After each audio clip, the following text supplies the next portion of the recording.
regarder les jeunes et de les regarder aussi avec fierté en disant mais c'est pour vous qu'on le fait les amis. Voilà, c'est pour vous parce que nous à la limite on est déjà un petit peu vieux. On voit bien déjà que ça commence, les problèmes climatiques, on l'a vu tout cet été. Mais vraiment, en tous les cas, moi je veux vous le dire, c'est vraiment pour vous que je le fais. Voilà.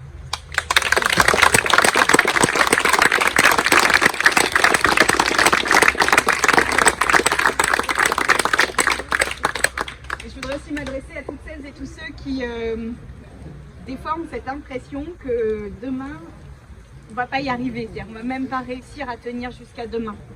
Et je suis sûre qu'il y en a beaucoup dans la foule ici qui des fois se sont dit est-ce que je vais réussir à tenir jusqu'à demain? Moi je me le suis dit. Demain peut être vraiment meilleur qu'aujourd'hui et que ce demain meilleur c'est un demain de protection, c'est un demain qui respecte chacun et chacune et qui arrête avec le système d'humiliation et de domination dans lequel on est. Le cœur de la transformation écologique, c'est la transformation du pouvoir sur la nature, du pouvoir des humains vis-à-vis des autres humains. Et c'est ça qu'on est en train de faire et finalement ça s'appelle la révolution.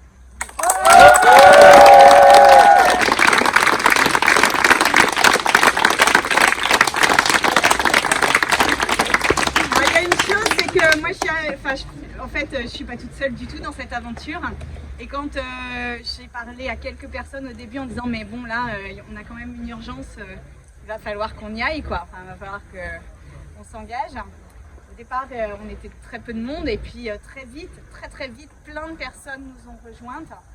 Je peux dire aujourd'hui que dans l'équipe de plusieurs centaines de personnes qui m'accompagnent, ces centaines de personnes complètement bénévoles, hein, on fait cette campagne, je le rappelle, de manière complètement bénévole et sans budget.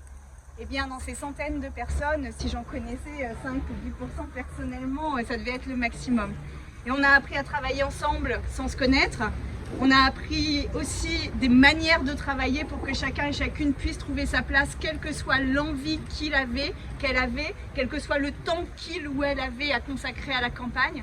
Et que c'est cette mobilisation-là aussi de cette équipe qui transparaît dans tout ce qui s'est passé dans les journées d'été ces derniers jours. Je pense qu'on a marqué des points complètement incroyables pendant ces journées d'été et je voulais vraiment, toute l'équipe, tous ceux qui ont des pois rouges partout, enfin des pois blancs sur fond rouge, vous dire merci.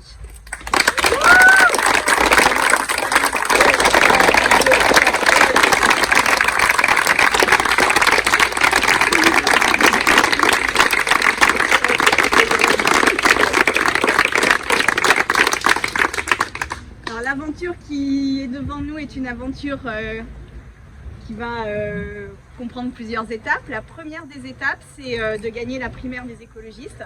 Et pour ça, il y a une seule chose à faire, c'est faire adhérer à la primaire via cette adresse lesécologistes.fr. Et vraiment, je vous le demande, mobilisez autour de vous largement, le plus largement possible. Allez chercher toutes les personnes que vous connaissez. Faites-les vous inscrire à lesécologistes.fr. J'ai eu plein de retours me disant ma tata vote, mon oncle, ça y est, ils sont tous inscrits. Mais je suis sûre que vous avez encore des cousins et cousines que vous n'avez pas appelés et que vous avez encore des copains et copines que vous n'avez pas appelés. Donc là, maintenant, demain, ce soir on fait la fête. Demain on se repose. Lundi, vous appelez tout le monde. Okay.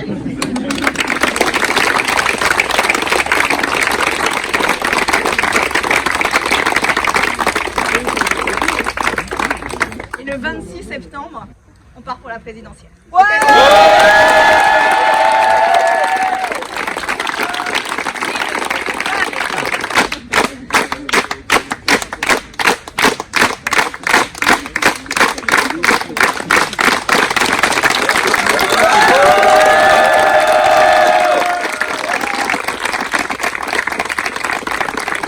Le buffet est complètement vegan, alors allez-y. D'abord, on va se mobiliser. Allez. Voilà. Merci beaucoup. Merci. Régine, est-ce que tu connais Régine? Non. Alors Régine qui a quitté son pays parce que persécuté, a été sans papier en France, a réussi à se faire régulariser, a survécu de petits boulots, de petits ménages dans les hôtels.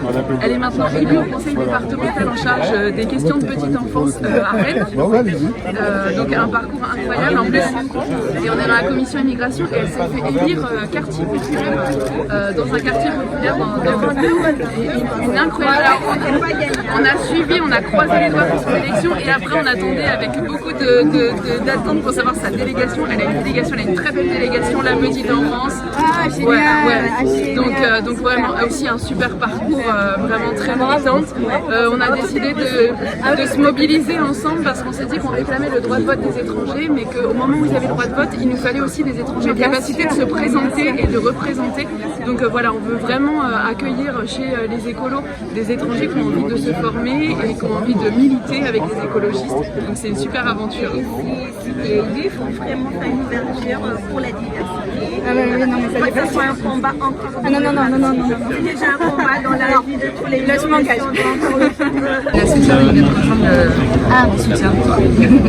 Je me pose encore plein de questions, mais je pense qu'il faut que je sois une femme qui porte l'écologie politique, donc ça, il n'y a pas de lézard là-dessus.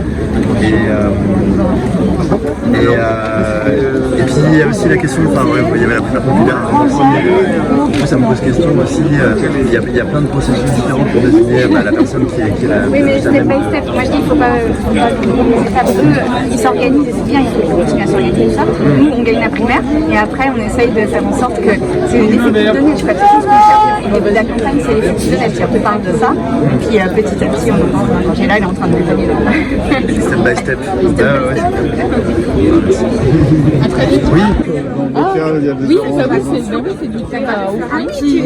C'est celui-là qui a fait le Tu mets Sandrine président et on va monter un drapeau Sandrine président là. Excellent. On va vraiment faire ça. On va faire ça. Un drapeau rouge à bras et on va monter contre Laurent Wauquiez. Laurent Wauquiez. Excellent. Voilà, super. S'opposer à la République, 265 millions qu'il veut faire. Ouais, Ah, mais très bien. Toutes les copines féministes qui sont là, il y a tous les qui rejoignent. Super. Bon, écoute. Je sais pas si vous vous souvenez. Oui, mais là j'ai. Lorraine Lolo. Lorraine Lolo. Enchantée. Voilà, exactement.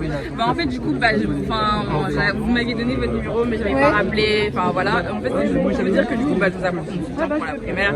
Ça, c'est évident pour moi. Et du coup, en fait, je sais pas si c'est un petit peu trop simple ou pas, mais je voulais bien en fait filer un coup de main pour l'équipe. C'est pas trop tard parce qu'on a encore 8 mois de campagne derrière. Non, c'est pas du tout trop tard. Et du coup, je voulais bien rejoindre et filer un coup de main. Notamment sur les questions de quartier populaire, etc., sur lesquelles je milite avec Cité des Chances. Est-ce que c'est possible que juste tu t'inscris sur sandrinerousseau.fr parce qu'en fait c'est là qu'on collecte toutes les adresses mail parce qu'en fait sinon tu sais on a des papiers à l'époque. Voilà, exactement. Sandrinerousseau.fr. Ok, ça marche. Mais bien fait. Revenu d'existence. Est-ce que vous pouvez le présenter en 2 mots et dire comment vous le financez, quel est son but, quelle est sa philosophie? Le revenu d'existence, c'est que personne ne soit en dessous de 850 € par mois. Et si on a des enfants, il y a une majoration de 300 €. C'est une mesure qui coûterait à peu près 150 milliards d'euros qu'on finance moitié sur l'impôt, moitié sur la réattribution des allocations type RSA qui sont aujourd'hui déjà existantes. D'accord. Mais ça concernerait que le RSA ou ça concernerait beaucoup plus de... Ah non, c'est toutes les personnes qui sont jusqu'à 850 €. C'est-à-dire qu'en France, on ne pourrait plus descendre en dessous de 50 €. Pour le financement, en fait. Ah, pour le financement, tout ce qui est en dessous de 850 €, c'est-à-dire le RSA, alors les APL on les garde, les allocations logement on les garde, et qu'est-ce qu'il y a d'autre? Il y a d'autres petites aides qui sont comme ça, des petits bouts d'aide qu'on récolte. Mais ça crée la moitié et il nous faut trouver une autre moitié et c'est pas non plus. Assise à côté de moi hier dans sa carte elle. blanche. Elles ont arraché leurs vêtements et elles sur la scène. Exactement.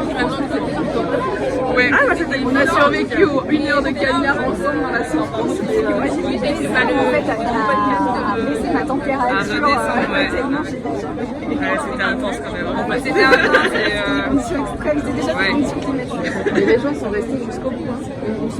On se mettait dans les ombres les uns des autres.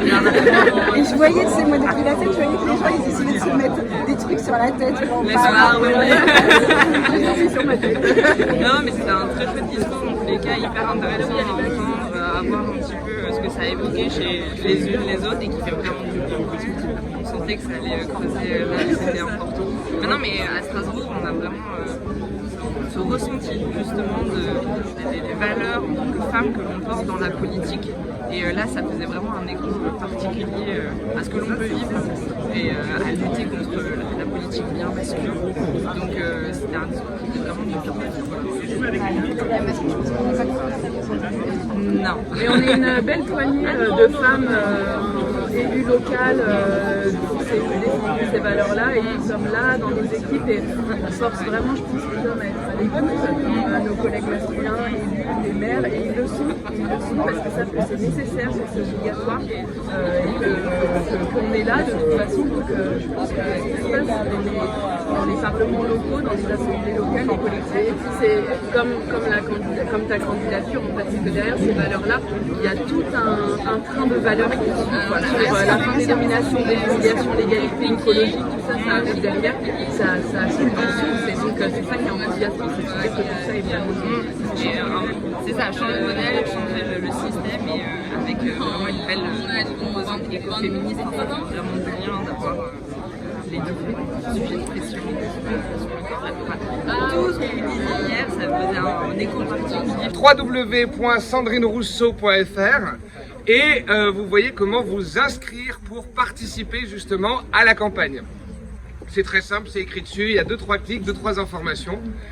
Là-dessus, on va du coup vous intégrer dans certains groupes temporaires afin que justement vous puissiez poser toutes les questions. Vous aurez des réunions d'accueil qui sont courtes. On essaie toujours que les réunions soient courtes, efficaces, organisées. Et vous avez après justement des fils de conversation pour pouvoir poser vos questions. C'est-à-dire que on prend le principe qu'il y a beaucoup de gens qui ont l'esprit d'escalier et que les questions elles arrivent après la réunion.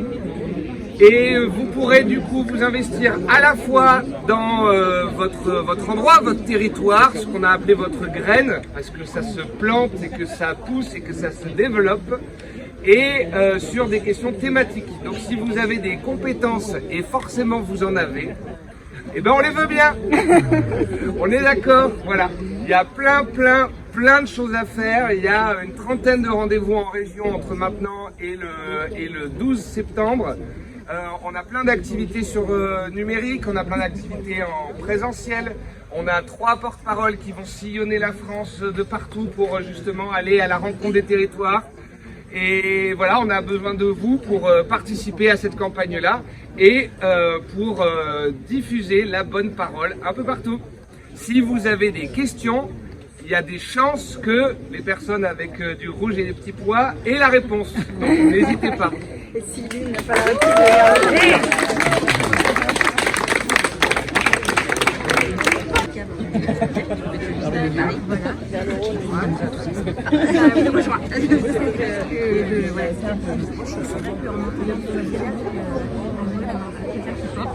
Des valeurs et les arguments. Si on est quelque part, je sais pas, si les habitudes de être réchauffé, vous êtes candidate ou pas? Oui, je suis candidate à l'Europe. Et vous pensez grappiller des militants avec des apéritifs sans alcool? Vous pensez que ça va réussir à le faire? Il y a 2 tables. Donc nous on grappille partout. Comment ça se passe? Ça se passe super bien. Ça se passe super bien et là il y a vraiment une dynamique de fou, de folle et c'est vraiment très enthousiasmant. Là il y a beaucoup de chaleur, il y a beaucoup de gens. Là en fait on pourrait faire un test pour savoir quelles sont les personnes qui n'étaient jamais venues aux journées d'été, qui sont venues exprès, combien de personnes ne faisaient pas de politique et sont venues, et vous verrez, vous seriez surpris par les chiffres. Je vais essayer. S'il vous plaît, une petite question. J'ai plus trop de voix. Bon. Alors, une petite question. Qui n'avait jamais fait les journées d'été avant, les écologistes? Qui ne faisait pas de politique du tout avant? Ouais. Donc en fait c'est ça ma campagne, c'est des gens qui arrivent en fait. Voilà. C'est vraiment très enthousiasmant, c'est un mouvement d'envie en fait, c'est pas un mouvement de résistance. Je crois que c'est vraiment ça la différence en fait. Et on vous entend qui n'en faisait plus et a eu envie de revenir. Qui ne faisait plus de politique et a eu envie de revenir. Et ça y est, on vous entendait bien, vous faites partie des 3 favoris, vous avez l'impression du cortège de tête? Ah bah oui, même en tête du cortège de tête. En tête du cortège de tête? Ah oui, oui, je pense que Est-ce que vous allez dire ça? oh bah, je pense que là, il y a... Voilà, il y a ce que je disais, il y a une dynamique, puis surtout il y a un enthousiasme quoi. Puis je sais pas, il y a des gens, mais vous l'avez vu tout à l'heure, il y a des gens qui viennent me voir qui me presque les larmes aux yeux. Le jour où la politique donne les larmes aux yeux, c'est quand même chouette, ça veut dire qu'on porte quelque chose quoi. Et est-ce que vous pensez, vous pouvez nous expliquer rapidement un concept qui est fort au cœur de votre campagne, l'écoféminisme? Qu'est-ce que c'est pour les gens qui regardent? L'écoféminisme, c'est assez simple, c'est de dire que tout notre système économique, tout notre système social et tout notre rapport à la nature est fondé sur une seule chose, la prédation. C'est-à-dire qu'on prend, on utilise, on jette la nature, on prend, on utilise, on jette les corps des précarisés, on prend, on utilise, on jette le corps des femmes quand on les viole, etc. Et on prend, on utilise, on jette le corps des racisés qui sont victimes de violences. Donc en fait, il faut juste changer. Pour aller vers une transformation écologique radicale, il faut juste casser ça, c'est-à-dire les rapports de domination. Alors juste évidemment, c'est pas si facile que ça, mais c'est une petite révolution. Justement, vous prenez un discours très radical, est-ce que vous pensez réussir à fédérer comme ça jusqu'à l'Élysée? Je crois qu'après la crise du Covid et peut-être particulièrement après cette crise, les gens ont envie de retrouver un peu de sens à leur avenir, à leur vie et ont envie de quelque chose de très différent de ce qu'on a entendu jusqu'à présent. Et ce qu'on a entendu jusqu'à présent, c'est une espèce de discours qui, sous couvert d'être raisonnable, et en fait un discours qui nous est imposé, des mesures qui nous sont imposées et dans lesquelles on ne se reconnaît pas. Et là, je crois que ce qui se passe dans cette campagne, c'est que les gens se reconnaissent en moi, ils reconnaissent aussi sans doute le parcours que j'ai eu, les combats que j'ai menés, et qu'il y a une sorte d'empathie, je ne sais pas comment le dire, mais peut-être un peu d'empathie aussi et d'envie de faire parce que tout mon parcours prouve qu'en fait, je ne suis pas dans une injonction, mais je suis dans le fait, et on le fait ensemble. Demain, vous êtes élu, vous arrivez à l'Élysée, c'est quoi votre première mesure? Ma première mesure, c'est le revenu d'existence. C'est un revenu d'existence à 850 € pour tous et toutes, et majoré quand on a des enfants. Pourquoi ça? Parce qu'on ne peut pas faire de transformation écologique forte si on n'a pas d'abord sécurisé la vie des gens. Donc, on ne descend jamais en dessous de 850 €. Ça, c'est la première mesure que je prends. Et puis après, on commence les mesures écolo parce que de toute façon, il va falloir les prendre. Racontez-nous justement comment ça se passe avec vos concurrents. Tout le monde répète, c'est la grande primaire de l'entente. Comment ça se passe vraiment? Ça se passe très bien. Ça se passe très bien. Avec tout le monde? Avec tout le monde. J'aime tout le monde. Et tout le monde m'aime, c'est parfait. Avec Éric Piolle, avec Jean-Marc Sauvernatori? Tout le monde. Mais tout le monde. Aucun nuage? Aucun nuage. Ah ouais, le ciel est bleu. On a quelques-uns. Mais je les vois pas moi. Mais parce que quand même, on est en pleine primaire, tout le monde nous répète que vous êtes tous d'accord, etc. Si vous êtes vraiment tous d'accord, pourquoi organiser une primaire? Ah mais ça, je crois qu'on porte des lignes qui sont différentes, et ça s'est vu d'ailleurs dans les 3 cartes blanches qui ont eu lieu hier et avant-hier. C'est-à-dire qu'on porte des lignes différentes, mais tant mieux. Enfin, c'est ça en fait la confrontation politique. Je pense que pour retrouver aussi de l'envie de politique parmi des gens qui vont voter, on a vu quand même que les taux d'abstention sont majeurs, et la seule chose qu'on répond en général, c'est dire allez voter. Mais non, le truc c'est venez faire avec nous, dites-nous ce dont vous avez envie, et puis regardons comment on peut le porter politiquement. Et ça, je crois qu'on a vu dans les 3 cartes blanches qu'en fait il y avait des positionnements assez différents. Moi, ce que je porte, c'est une écologie radicale, c'est vraiment aussi, et j'assume ce terme de société totalement inclusive, d'aller vers une égalité de droits, de transformer le pouvoir. Si ça vous parle, c'est. Et qu'est-ce que vous avez vraiment de plus que les autres? Ça, vous leur menez, regardez là, Ah, vous savez quand même, c'est vous qui portez votre combat. Entre vous. Moi, en tous les cas, je sais pourquoi je fais de la politique. Et je le fais parce que j'ai vu et je sais combien certaines personnes peuvent juste se dire qu'elles n'arriveront pas demain. Et moi, je veux que tout le monde fasse le demain, que tout le monde dorme et revienne le lendemain. C'est ça en fait ce qui m'aide.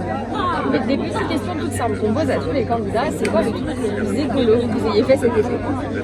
Le truc le plus écolo que j'ai fait cet été, boire un cocktail qui s'appelle